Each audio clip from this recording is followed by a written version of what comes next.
Si vous avez aimé Force Wing à Cotard ou Throne of Glass, il faut absolument que vous craquiez pour le nouveau livre de Sarah A. Parker, When the Moon Hatched, sorti cette année aux éditions Olympe. C'est le livre qu'on voit vraiment beaucoup passer sur les réseaux sociaux, catalogué un peu comme la nouvelle romantésie à ne pas louper. Et honnêtement, j'ai adoré cette lecture. J'ai vraiment passé un super moment et je partage tous les avis que j'ai pu voir sur le BookTok. Ce livre regroupe un peu tous les codes de la romantésie qu'on adore. Il y a du dual POV, des dragons, de enemies to lovers, du world building, des créatures magiques, une héroïne brisée mais avec un caractère incroyable qui me rappelle beaucoup Aileen de Throne of Glass. Je ne peux que vous le conseiller. Il y a beaucoup de révélations tout au long du livre. Mon conseil de lecture, c'est qu'il y a un glossaire au début du livre. Et honnêtement, je conseille pas forcément de le lire avant d'entrer dans les 5 premiers chapitres. Les 5 premiers chapitres sont assez denses parce qu'il y a beaucoup de world building, beaucoup de vocabulaire à digérer. Le glossaire aide beaucoup, mais pour moi, lire le glossaire avant de rentrer dans la lecture, ça spoil un petit peu certains points. Ce que je peux vous dire, c'est que la fin va vous briser en deux. Je commençais un peu à la voir venir.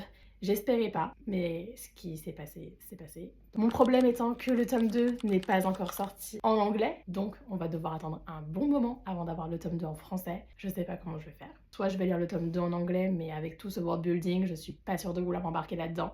En tout cas, une pépite.